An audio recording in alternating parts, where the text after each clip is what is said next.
je te partage dans cette vidéo mes astuces pour ne pas se décourager dans un processus de guérison ou de développement personnel. Voilà, je suis sûre que ça t'est déjà arrivé, enfin en tout cas si ça t'est déjà arrivé, eh bien on va ici ensemble se faire une petite boîte à outils pour que ça n'arrive plus.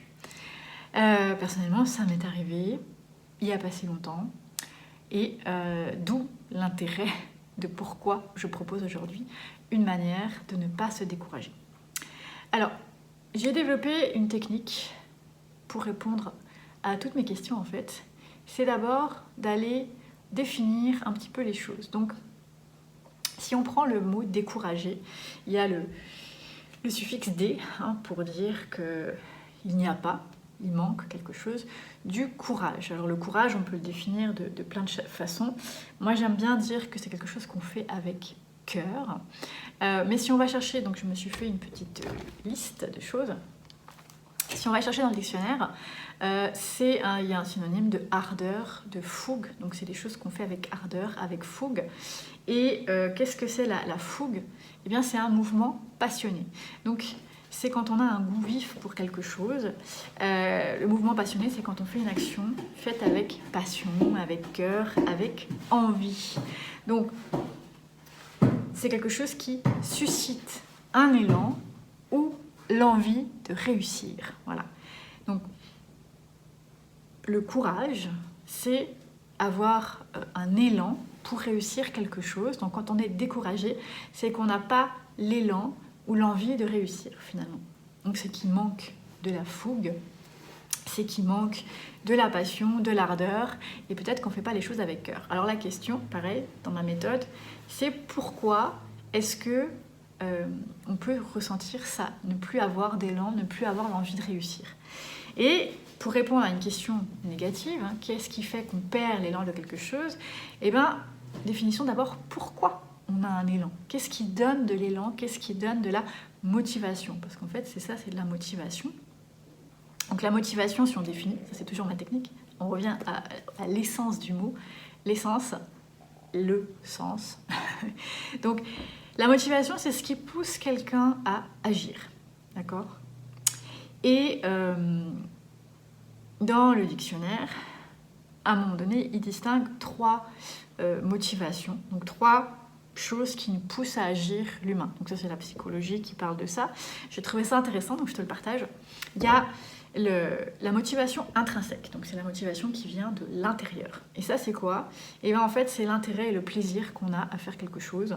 Donc les centres d'intérêt, ce qui nous plaît, ce qui nous amuse, la joie, etc. Ce qui nous fait vibrer, quelque chose de viscéral, j'ai envie de dire. Donc c'est vraiment à l'intérieur de soi. Ça, c'est la première chose. Il y a la motivation extrinsèque. Alors si celle-ci, par définition, c'est celle qui vient de l'extérieur.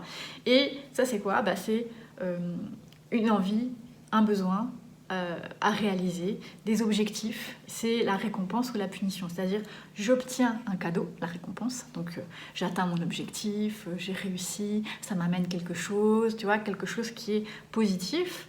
Ou, à l'inverse, c'est si je le fais pas, je vais être puni. Ou si je le fais pas, je vais rester avec mon problème, je vais pas guérir.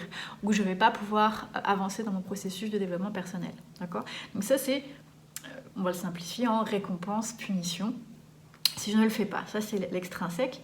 Et dans cette psychologie, il déterminait une troisième motivation qui est la motivation du A privatif, donc être amotivé.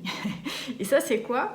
C'est simplement basé sur la détermination. Donc, je trouvais ça intéressant, la volonté de faire quelque chose. Et, alors ça, c'est moi qui le dis, cette volonté de faire quelque chose, donc cette amotivation, découle des deux autres, de l'extrinsèque et de l'intrinsèque, c'est-à-dire, c'est comme la combinaison du plaisir, de l'intérêt, etc., de cet élan intérieur, de l'envie d'être récompensé ou de ne pas être puni. C'est ce qui fait qu'on est déterminé ou en volonté. Donc, je veux m'éclater, je veux me débarrasser de ce truc, je veux évoluer parce que j'en ai envie, et ou parce que je ne veux pas rester avec ça, peu importe, mais on est déterminé. Voilà. Donc, Ça, c'était la définition de la motivation qui fait référence au courage. Et donc, si on est découragé, c'est qu'on manque de motivation intrinsèque, extrinsèque et d'amotivation. Donc, c'est-à-dire on manque de volonté, de détermination, on manque de centre d'intérêt, de plaisir, on manque d'objectifs, de récompenses, de punitions. Il y a quelque chose là-dedans. Bon. Ça, c'est dans un premier plan. On a défini tout ça. Donc, concrètement, dans la vie de tous les jours, qu'est-ce qui fait qu'on va être démotivé par rapport à un objectif de guérison ou de développement personnel? Eh bien, à la lumière de ce qu'on a mis en avant, tu peux facilement comprendre que ça va être, par exemple, déjà le manque de plaisir. Si j'ai pas de plaisir dans ce que je fais, si c'est une contrainte, si c'est très souffrant pour moi de mettre tout ce que je dois faire pour guérir et pour évoluer, eh bien on comprend bien que il n'y a plus de motivation, je me décourage et voilà, j'avance plus. Donc il y a le côté plaisir qui est très important. Si je n'y prends pas du plaisir, si je ne fais pas des choses qui me plaisent, qui m'amusent, si c'est souffrant, ça ne marche pas. Après, ça peut être aussi parce que, toujours à la lumière de ce qu'on a vu avant, il n'y a pas d'objectif précis, c'est un peu confus, il y a trop d'objectifs, l'objectif est entre guillemets trop haut, ou l'objectif est erroné. Alors comment un objectif peut être erroné, par exemple? C'est quelque chose qu'on veut ici, donc je vais déterminer que je veux ça, mais on ne tient pas compte de tout l'ensemble des facteurs qui interviennent, et donc on vise un objectif sans avoir en fait réellement cerné c'était quoi qui était à l'origine d'un déséquilibre. Donc en fait ça revient à quoi? Ça revient à comprendre qu'est-ce qui fait que je suis pas dans la guérison, que je ne guéris pas, qu'est-ce qui fait que je suis malade, qu'est-ce qui fait que j'ai un symptôme, qu'est-ce qui fait que j'ai un déséquilibre, ou qu'est-ce qui fait que dans ma vie c'est pas comme je veux, qui nécessite que j'avais dans le développement personnel. Donc si on n'a pas réussi à identifier concrètement toutes les dimensions du déséquilibre de base, eh bien on va se paumer, peut-être que l'objectif n'est pas le bon en fait, et forcément on va jamais l'atteindre puisqu'en fait c'est pas lui la cible réelle, on s'est trompé. Donc on n'a pas été bien entouré, pas été bien aiguillé. Pareil, un objectif trop haut, on va me dire c'est jamais trop haut, mais c'est un objectif en fait qui va être atteignable dans le temps. On n'a pas pris en considération que pour atteindre cet objectif, eh bien, ça risque de prendre du temps et donc on le vise tout le temps et on n'arrive jamais à l'atteindre puisque dans le processus, il va prendre beaucoup plus de temps pour être atteint. Et c'est peut-être parce qu'on n'a pas bien placé des sous-objectifs ou qu'on n'a pas vraiment identifié qu'est-ce que c'était à la base. D'accord ? Donc, bref, on peut se perdre dans les objectifs, trop, pas assez, confusion, pas précis. Donc, on n'a pas, en fait, bien compris contre quoi qu'est-ce qu'on voulait résoudre, Qu'est-ce que je dois guérir? Qu'est-ce que je veux atteindre dans mon développement personnel? Donc, qu'est-ce qui est en dysfonction? Donc, à la base, on revient à identifier la dysfonction. Donc, ça, pareil, dans la technique que j'ai créée, la première chose, c'est d'identifier, comme ce qu'on fait là. Pourquoi est-ce qu'on se décourage? Et on identifie. Donc, problème d'objectif. Problème de temps, j'ai parlé. Le temps, c'est ça. C'est qu'on ne tient pas compte de tous les éléments qui sont présents et qui vont intervenir dans notre processus de guérison, développement personnel. Et donc, soit on a mal évalué le temps, on n'arrive pas à gérer son propre temps, le temps n'est pas approprié, et donc forcément on est frustré. Si on est frustré, on n'est plus dans le plaisir, et donc on se décourage. Okay, donc objectif, on en a parlé, le temps, les outils. Alors peut-être que j'ai pas les outils appropriés, peut-être que mes outils sont pas bons, peut-être que je sais pas les utiliser, peut-être que c'est pas dans cet ordre-là. Donc un problème avec mon outillage, et l'outillage, pareil, on revient à c'est quoi la dysfonction, c'est quoi le déséquilibre, c'est quoi le besoin en partant, et ça c'est très très très important de bien l'identifier. Et il ne faut jamais oublier qu'un besoin c'est complexe et c'est multidimensionnel, et que souvent ce qu'on croit ici, ce qu'on verbalise, c'est pas suffisant. Et ça prend une technique pour aller chercher c'est quoi notre réel besoin, pour vraiment identifier toute sa dynamique, toutes ses dimensions, pour éviter justement de se retrouver avec des outils inappropriés ou qui ne sont pas dans l'ordre ou qui ne sont pas suffisants, etc. Et donc se décourager parce que si j'ai pas les bons outils, je pagaille, j'y arrive pas, peut-être c'est contraignant pour moi, peut-être j'y perds du plaisir, etc. Du coup je me décourage. Ensuite il y a l'histoire de repères. C'est-à-dire que dans Ça, c'est pour tout pareil dans la vie. Donc, si j'ai un objectif pour résoudre un dysfonctionnement, un déséquilibre, guérir, développement personnel, et ben, c'est important que j'ai des repères pour savoir où j'en suis dans le processus, parce qu'à un moment donné, ben, on peut se perdre dans notre cheminement parce qu'on ne s'est pas mis des balises pour se dire, bah tiens, je suis partie de là, ah, maintenant j'en suis là, ou tiens, ça a bifurqué, j'ai pas été en fait là où je voulais, tiens, qu'est-ce qui s'est passé? Donc en fait, il manque d'outils d'évaluation, de repères pour se sécuriser, pour se réconforter, pour se sécuriser qu'on est sur le bon chemin, pour se rappeler qu'on chemine vers ça, des balises. Et ça, c'est souvent aussi fourni par le plaisir, hein, c'est-à-dire quel plaisir j'y prends, est-ce que je suis dans le plaisir ou pas. Ça, c'est un des repères aussi, tu vois, régulièrement de se dire, attends, est-ce que je suis dans le plaisir dans ce que je fais? Non, je suis dans le faire, je fais pour obtenir un objectif. Donc je mets beaucoup de pression, je perds le plaisir, je porte mon centre d'intérêt, bah, finalement je perds ma motivation. Et ça découle directement de là, il y a le côté satisfaction, donc les récompenses. Est-ce que je prends le temps de souligner chaque petite avancée, de souligner les progrès, de me féliciter, de m'encourager, de constater ce qui avance ou ce qui n'avance pas, surtout ce qui avance, pour se récompenser, pour être satisfait. Donc, c'est important dans un processus de guérison et de développement personnel d'avoir un objectif qui a été bien identifié en comprenant bien le dysfonctionnement qui est derrière ça, et d'avoir créé des sous-objectifs qui vont te servir de repères et qui vont te permettre de te récompenser, d'être satisfait. Donc là-dedans, je mets des petits rituels, des moments où on pose, on arrête et on observe qu'est-ce qui se passe, où j'en suis. C'est très important, c'est la récompense, c'est un peu l'évaluation aussi en même temps, et c'est ce qui me permet de me réajuster. Donc, qu'est-ce qui fait que je me perds, que je me décourage? Eh bien, c'est un problème au niveau volonté, objectif, outils, temps, plaisir et évaluation, donc satisfaction, récompense. D'accord? Alors, on va aller voir comment dans le quotidien, tout ça, ça peut se manifester. Hein, moi, j'aime bien ce qui m'amuse comme outil. Je suis dans le plaisir. C'est les cartes. J'aime bien tirer les cartes. Et tu vas voir que c'est surprenant ce qui est sorti. Donc, tout de suite, on va aller voir ce que les cartes nous permettent de mettre des mots, parce que les cartes, c'est pas...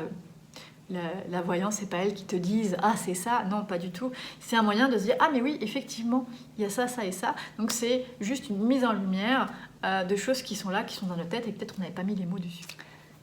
Alors, tu vas voir, c'est très intéressant. Une des cartes qui est sortie, c'était les murs et le toit, et c'est l'instant présent.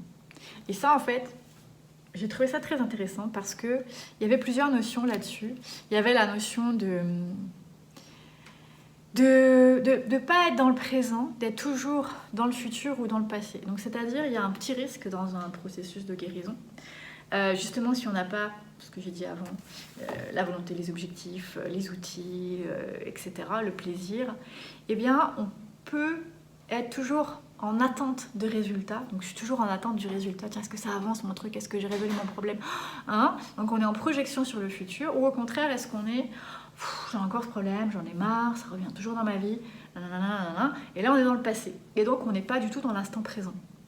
Donc quand on fait un processus dans lequel on va déterminer ses objectifs, choisir ses outils, prendre en considération le temps, donc se mettre des sous-objectifs, s'octroyer des outils plaisir, donc se rattacher tout ce qu'on a déterminé avant à son plaisir, comment est-ce qu'on peut incorporer les choses dans sa vie et comment on peut s'auto-évaluer, et bien là, on va être dans le présent. C'est quelque chose qui te réancre dans le présent parce que c'est à l'instant T, je construis quelque chose, j'établis une stratégie et je me concentre sur ce que je fais dans l'instant T. Donc, un des éléments qui fait qu'on se décourage, c'est la perte de l'instant présent. Donc ça, je trouvais ça très intéressant. Ah oui, après j'ai adoré, c'est avec l'oracle de Saris. Donc ici, on est tombé sur la santé et sur le corps. Donc ça tombe bien, puisque moi, c'est mon credo, le corps au centre de la santé et du bonheur. Et je trouvais intéressant, c'était, est-ce que... la question, en fait, est posée sur... est-ce que la santé, donc le dysfonctionnement, la maladie ou le problème que tu veux résoudre en développement personnel, en fait, il ne serait pas basé sur ta généalogie et sur des questions psychosomatiques, donc des choses qui sont principalement dans notre esprit. Donc c'est ce qu'on va symboliser par les croyances et les mémoires. Donc si tu ne tiens pas compte des croyances et des mémoires qui sont incrustées dans ton corps, eh bien tu loupes déjà quelque chose parce que tu ne prends pas en considération un mode de fonctionnement qui est présent dans ton corps et donc ton esprit, puisque les deux sont interreliés. Et donc, de ce fait-là, tu négliges une partie de toi, et ça, c'est un problème dans ton établissement d'objectifs, etc. En fait, ça biaise tout, et c'est ce qui fait que tu peux te tromper et donc te décourager, puisque tu n'as pas tenu compte d'une partie très importante. Donc ici, il y avait une notion de se ramener en fait à la connexion avec le corps, en fait, hein, de vraiment se reconnecter au corps et lui redonner son importance. Je vais en reparler. Et la question ici aussi était: doit-on être rappelé aujourd'hui à sa fonction d'acteur pour la restauration d'un meilleur équilibre? Donc, est-ce qu'aujourd'hui, je ne dois pas me rappeler que moi, je suis acteur de la restauration de mon corps? Donc, j'ai un rôle important à jouer. Je ne me laisse pas juste porter par des événements. Je suis pleinement acteur. Et donc, il faut que je joue mon rôle. On peut le sortir dans tous les sens, tu peux explorer plein de choses, mais je te promets que tu vas y revenir, c'est qu'à un moment donné, tu es acteur de ta guérison et de ton développement personnel. Tu n'es pas dépendant d'éléments extérieurs. Voilà, donc ça, très important, un retour au corps. Donc, je fais une parenthèse, le corps et l'esprit, c'est la même chose. Le corps n'est que la matérialisation de l'esprit, et l'esprit n'est que le résultat de ce qu'est ton corps. C'est-à-dire que les fonctionnements chimiques, les réactions chimiques dans le corps, la constitution, la structure, tes muscles, etc., tes organes, créent un mode de fonctionnement qui crée tes émotions, tes raisonnements et donc tes comportements. Et de la même chose, tes pensées, comment tu réagis, créent ton corps. Donc les deux jouent l'un sur l'autre. Et dans un processus de guérison ou de développement personnel, tu dois tenir compte de ce lien et de cette interaction. Voilà. Ensuite, j'ai eu le soleil. Donc ça, c'était à un moment donné de comprendre qu'on crée sa vie, mais de, comment dirais-je, être conscient de l'ego, donc de faire attention aux schémas qui ne sont pas utiles, hein, d'avoir un peu d'humilité et de accepter de voir ce qui est, hein, de ne pas essayer de se dire non, j'ai pas ci, j'ai pas ça, etc. Et pas essayer de lutter, mais plutôt d'essayer de, on revient à l'instant présent, de déterminer qu'est-ce qui est présent maintenant, quel est le dysfonctionnement, et je vais être acteur et prendre les moyens pour le résoudre. Voilà, donc il y a une notion de confiance en soi. Et le dernier élément que j'ai eu, alors c'est la justice. Voilà. Et c'était une carte très jolie qui fait que, bon, on va finir par gagner. Mais pour gagner, en fait, c'est de prendre des décisions bien réfléchies, de prendre des positions sur ce qui est juste, d'examiner attentivement les choses et de clarifier les objectifs. Donc on en revient à tout ce que j'ai dit avant. Donc pourquoi on se décourage? Bien parce que on se perd dans l'objectif, on ne l'a pas bien déterminé, on n'a pas de structure, etc. etc. Et pour éviter ça, eh bien, c'est important d'aller redéterminer les objectifs, d'aller redéterminer les outils, d'aller se mettre des repères, des récompenses, une volonté, qu'est-ce qui est derrière, qu'est-ce qui fait que je suis déterminée à. Et c'est tout ça qui va faire qu'on reste dans le courage, dans la détermination et qu'on ne se démotive pas. Donc, si on résume, comment ne pas se décourager?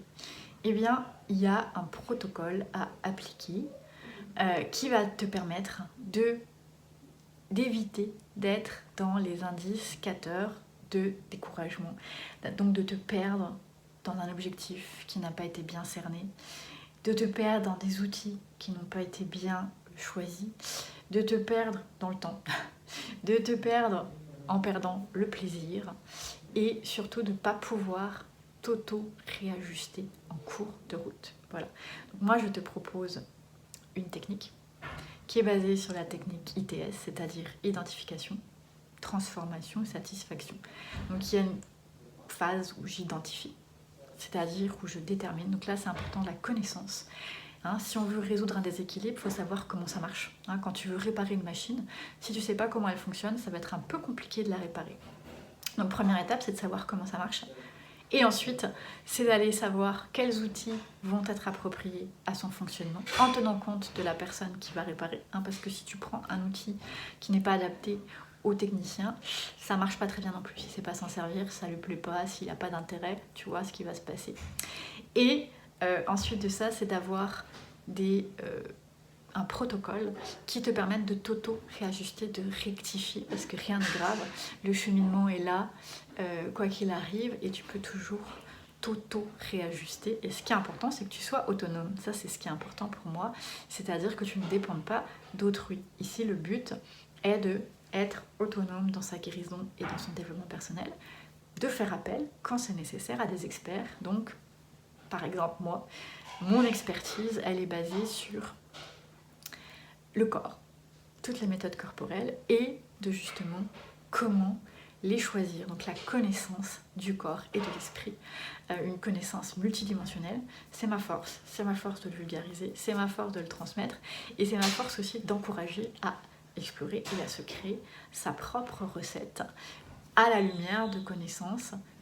Mais comme toujours je dis, je ne te vends pas des vérités, je te propose un mode de fonctionnement basé sur toute la richesse de mes expériences et de mes connaissances.